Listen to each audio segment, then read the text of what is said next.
Hello, good afternoon. Medyo bago schedule natin ngayon. Nag-adjust po tayo sa mga pangyayari dito sa ating syudad. But still, it is time to worship God, to study His Word, to be reminded, to be taught, and for this afternoon, to be warned. Let us pray. Kailan Diyos, salamat sa araw na to. This is the day that the Lord has made. We will rejoice and be glad in it. Thank you also, Lord God, that we can worship together at anong oras, sa mga place. But right now, sama-sama po kami sa church sa Cornerstone dito sa Puerto Princesa. Samahan kami, Holy Spirit, sa pag-unawa at ganoon din po sa tamang puso't kaisipan sa paghanda ng receive ng iyong salita. Also, we pray that we will be faithful, O God, according to your word. In Jesus' name we pray. Amen. Now, what are the threats in your life? Ano ang mga banta sa ating buhay? Sabi sa Encarta, yung threat, somebody or something likely to cause harm. Either it is a person, it is an animal, or thing likely to cause harm or pain. I'll just enumerate some. Hindi naman to lahat. Ito lang mga naisip ko. Sa physical, ano yung mga threat sa atin sa physical? Number one, sickness. Diba? Sipon, ubo, trangkaso. Noon, normal lang. Ngayon, baka COVID na yan. Okay? So, ito yung mga sa sickness, yung biglang nagkaka-cancer. Hindi mo naman alam. Isang dreaded disease. Ano pa sa sickness? Yung mga sicknesses na paulit-ulit. Another one, sa physical, accidents. Whether it is small or minimal ang result ng iba, ang iba naman may permanent impact. These two above can lead to impairments or mabalda o maging baldado. Hindi na makatrabaho. Some of these leads to death. Another one sa physical abuse or harm, at mawala ng hanap buhay. Ito yung mga sa physical threats. Pangalawa, emotional or mental area ng buhay natin. The threat of rejection. Ito yung mga verbal abuse, terminate sa trabaho kasi na-reject ka, hindi ka nasama doon, nag-retrench, break up ng relationship or marriage. That also an emotional impact. Another one, shame. Masigawan, mapagalitan, mabas sa social media. And another na mataas ngayon, na marami ang nakakaranas, yung stress. Ito ngayon ang mataas. Loss of focus, pag na-stress ka na. Ang iba nag-lead to depression. Loss of will to live. Frustration. Ito ang madami sa atin ngayon. Punta tayo sa legal. May threat ng libel, may threat ng court case dahil sa property or business, may labor-related, at defamation. Now, even you are doing what is right, there is a threat to your life. Gusto kong sabihin to. Kahit tama yung ginagawa natin, may threat sa buhay natin. Ang threat ay dapat mapaghandaan o nakikita. Ang mahirap ay yung hindi mo nakikita na may threat pala sa iyo. Maraming threat sa atin na hindi natin napapaghandaan. Pero ang bait ng Diyos na tinutulungan tayo na makalabas dito. How about sa spiritual? Ano yung mga threat natin or threat sa inyo? Dito tayo mag-focus. Nung nandun kami sa quarantine facility, meron akong nadaan ng story sa Old Testament na bago ko lang na-realize. Hindi ko kasi matandaan na namatay si Balaam. Ito yung Midianite na magician or sorcerer na binayaran ni Haring Balak upang isumpa ang mga Israelita. Pinatay pala siya ng mga Israelita. Nadaanan ko yun doon nang nandun kami sa quarantine facility sa aking Bible reading. To be honest sa inyo, Ilang taon ko nang nababasa ang story na to sa Numbers chapter 22, 23, and 24. Pero meron akong hindi maintindihan dito. Tagal na. Ibabalik ko yung latest siguro the last 5 years. Ang alam ko lang, 4 na beses nag-prophesy si Balaam. And another one, si Balaam, siya yung sumakay sa donkey, tapos nagsalita ang donkey, kasi pala may angel of God na nakaharang sa dadaanan niya. Now, sa akin, pag tuwing nadadaanan ko to, parang kulang yung istorya. Parang kulang talaga. Parang biglang naputol at tumalon sa ibang eksena pagdating sa Numbers 25. Hindi ko nakita yung connection. Ano na nangyari doon sa prophecy niya? Na ito po ang point of encouragement ko sa inyo. Patuloy lang po ang pagbasa ninyo ng Bible kahit hindi ninyo maintindihan agad. Ay, basa lang kayo. Tuloy-tuloy nyo lang. Nangyayari sa akin yan eh. Nangyayari sa akin. Ang importante, magkaroon kayo ng habit ng pagbabasa. Pangalawa, meron na kayong habit na nagbabasa kayo ng Bible. Magkaroon kayo ng habit na habang nagbabasa kayo ng Bible, nakikipag-usap ang Diyos sa inyo.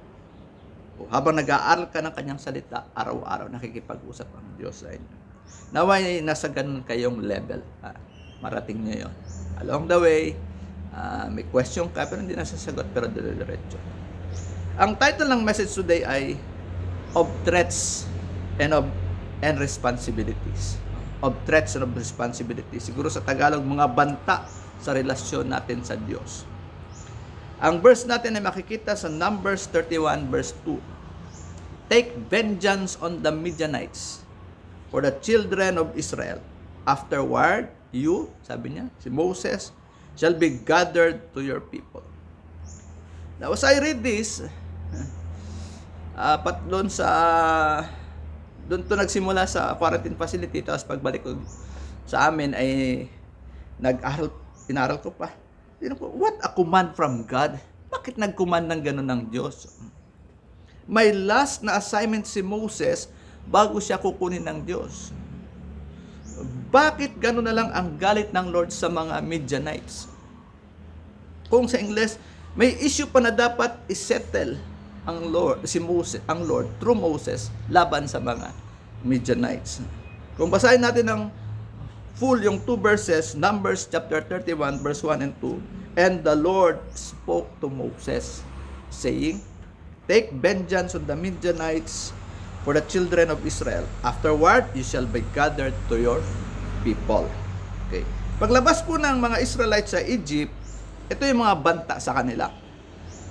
Yung mga kaaway. So, ito yung mga naging kaaway nila papunta sa Promised Land. So, if this is Egypt, this is Promised Land, along the way, maraming banta. Now, from Egypt to Promised Land, number 1, the first enemy encountered ng Israelites were the Amalekites. Ito si Exodus chapter 17, verse 8 to 16. Ang place kung saan sila nagkaroon ng away ay Rephidim. Merong significant actions dito in Exodus 17 verse 11 to 12. Nung nag-aaway yung Israelites, bagong labas, hindi sila sanay sa gera, tapos wala silang masyadong mga gamit, and yet sabi nang nakipaglaban sila kasi dadaanan nila, hindi sila pinadaan. So when Moses raises his hands, doon sa story, the Israelites wins. Then Moses became tired and lowered his hands. And the Israelite losses. Siguro nabasa nyo na yung istorya na yan. Ang ginawa ni Aaron at ni Hur, pinaupo si Moses sa stone, then they helped or supported the hands of Moses. Hinawakan nila dito tag-isa, and raised it to heaven, and the Israelite prevailed. And sinabi daw ng Lord, the Lord will war with Amalek from generation to generation. That's the first enemy na nasa lubong nila. After na po nila ito, paglabas sa Egypt. Pangalawa, the enemy were the second enemy were the Canaanites. Nandiyan yan. Verse 1 to 3 ng Numbers 21. The third were the Amorites. Verse 21 to 35. And the fourth enemy were the Moabites. Ang hari ng mga Moabites ay si Balak. Okay. Tapos, natakot si Balak sa dami ng mga Israelites at sa mga victories na nakita niya magkakasunod. At ang ginawa niya, he hired a Midianite magician or sorcerer na ang pangalan ay si Balaam. Balaam to curse Israel. Ang bantang ito ang hindi napaghandaan ng mga Israelites. Yung threat na to ang hindi napaghandaan ng mga Israelites. Now, kanina sabi ko sa inyo, di ba, nagbabasa, hindi ko maintindihan. Yung sagot pala doon sa question ko, nandoon sa Revelation, na matagal ko nang hindi maintindihan about sa payo ni Balaam. Sabi sa Revelation chapter 2 verse 14, to the church of Pergamum. Sabi doon, but I have a few complaints against you. You tolerate some among you whose teachings is like that of Balaam, who showed Balak how to trip up the people of Israel. He taught them to sin by eating food offered to idols and by committing sexual sins. Kaya pala, ito pala yung payo ni Balaam. Kasi nung nandun sa chapter 22, tinawag siya na ni King Balak, pinapuntahan siya ng mga elders. Pero nagpakita ang Lord sa kanya. Sabi sa Numbers 22 verse 12, but God told Balaam, kung English, do not go with them. You are not to curse these people, yung Israelites, for they had been blessed.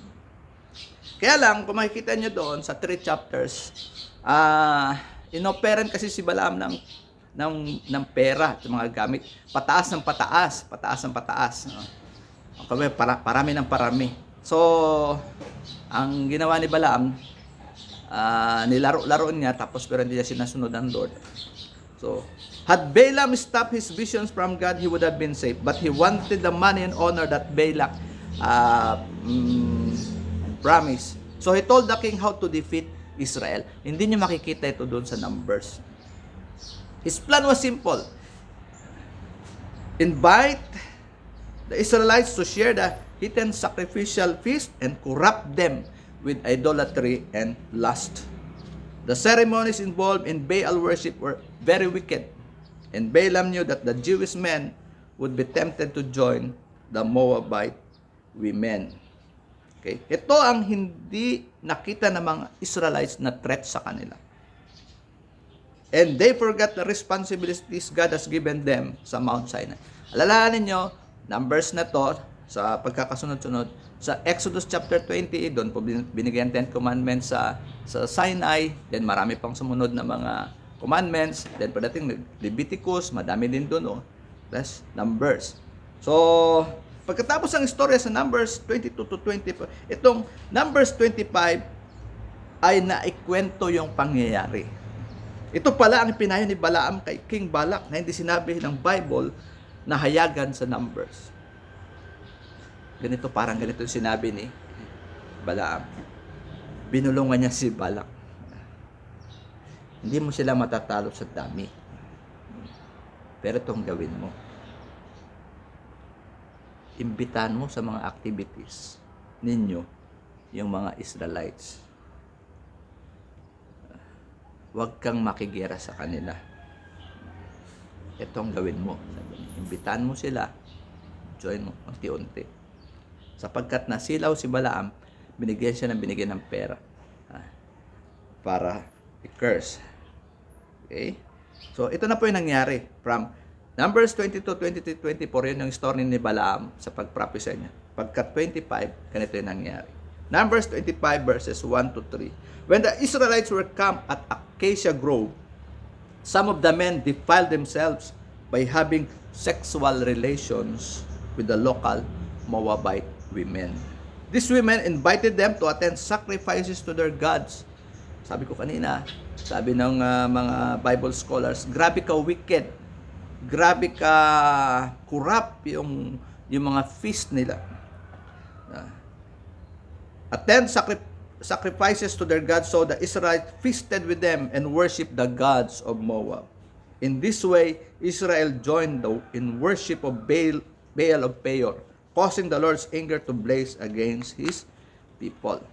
So, sa nangyari na yon, may mga nakakampa lang sila, hindi pa sila tumatawid, nakakalampas sa mga Moabites,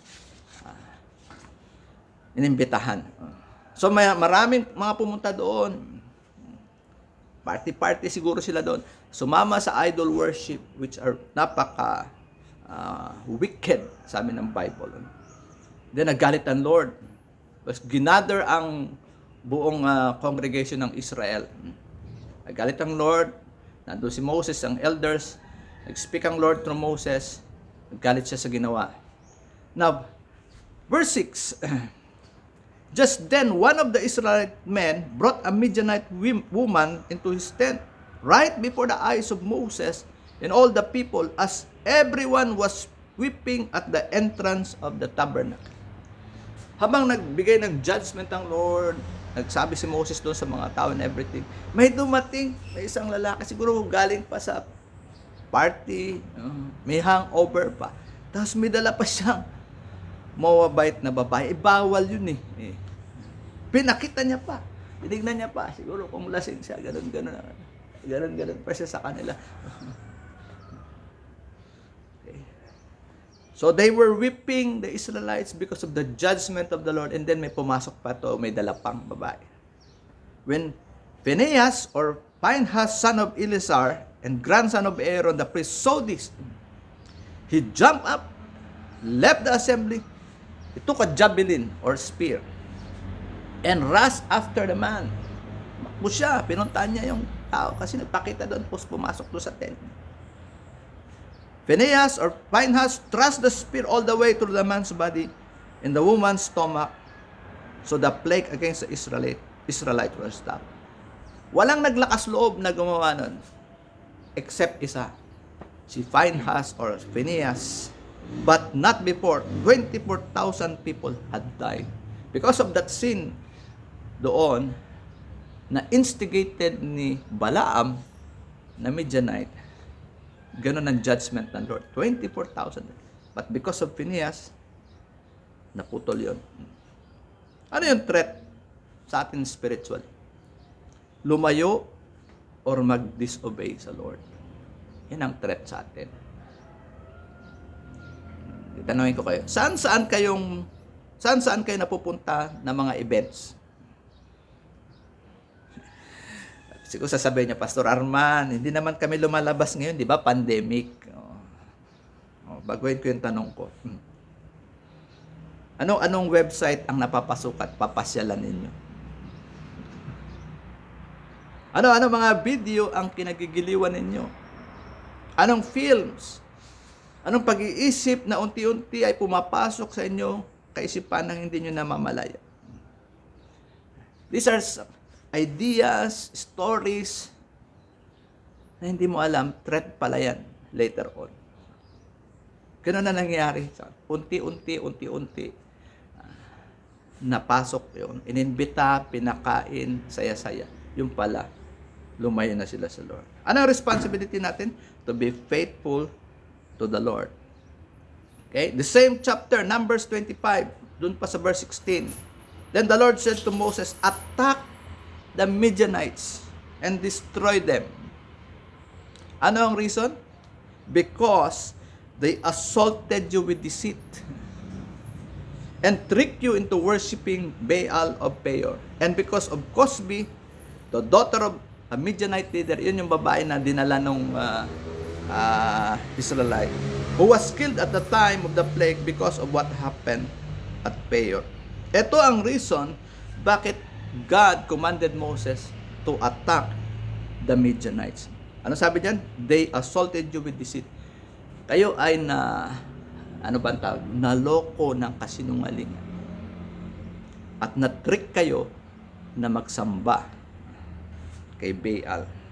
Kaya pagdating sa chapter 31, inulit ng Numbers. Then the Lord said to Moses, NLT ang basahin natin, on behalf of the people of Israel, take revenge on the Midianites for leading them into idolatry. After that, you will die and join your ancestors. Ang hirap ano? Pag ikaw ay servant of God. Okay. Bago ka mamatay, gawin mo muna to. Okay. Ganon ang galit ng Diyos sa mga Midianites. Kasi jealous God siya. Ang Diyos ang nagpalaya sa mga Israelita sa Egypt through many miracles. Tapos siya ang nagbigay ng direction at protection along the way papunta sa Promised Land. Tapos may aagaw ng focus at buhay ng mga anak niya. Katulad ng message ng Sunday, ang Lord ang nag-prepare sa church, sa wedding, mula sa simula hanggang sa langit. That's why ganun siya ka-jealous for His people. Ngayon, punta natin yung chapter 31. Ito na yung ginawa ni Moses. So Moses, verse 3, said to the people, choose some men and arm them to fight the Lord's war of revenge against Midian. From each tribe, send 1,000 men into battle. So they choose 1,000 men from each tribe, total of 12,000 armed men for battle. Then Moses sent them out, 1,000 men from each tribe. Okay, so ina-expect natin ang leader dito siguro si Joshua. Okay. Kaya lang may nakalagay dito, and Phinehas, son of Eleazar the priest, led them into battle. They carried along the holy objects of the sanctuary and the trumpets for sounding the charge. That they attacked the Midian as the Lord have commanded Moses, and they have killed all the men. All 5 of the Midianite kings, Ebi, Rechem, Zur, Hur, and Reba, died in the battle. They also killed Balaam, son of Beor, with a sword. Ito yung nabasa ko doon sa quarantine facility. Saka ako nag-research. Okay. Doon pala napatay. Kasi siya ay Midianite. Verse 9. Umuwi na sila. Then the Israelite army captured the Midianite women and children and seized their cattle and flocks and all their wealth as plunder. They burned all the towns and villages where the Midianites had lived.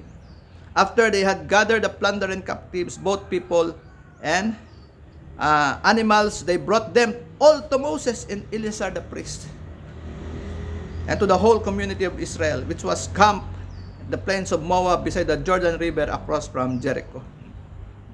Moses, tuwang-tawa si Moses at Eleazar na susalubungin yung victorious army. Ang utos, patayin lahat.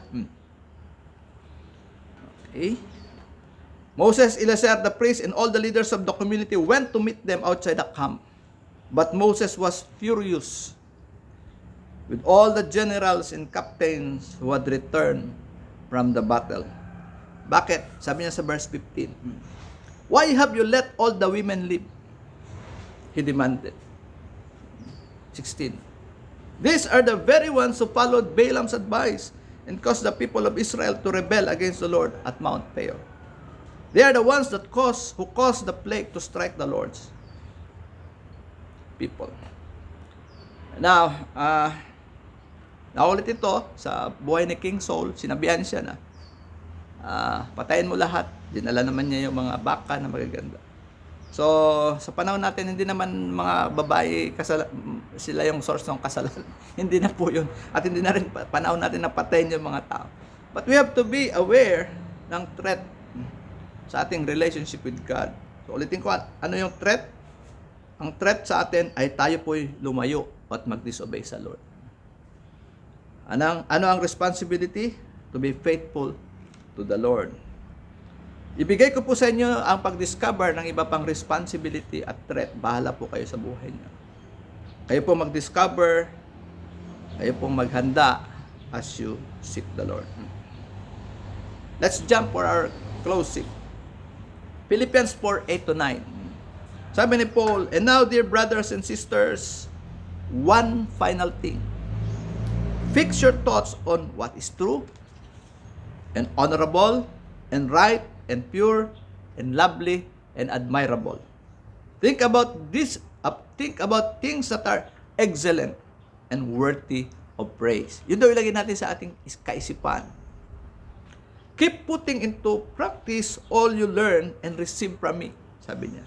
Everything you read, from me, everything you heard from me, and saw me doing, then the God of peace will be with you.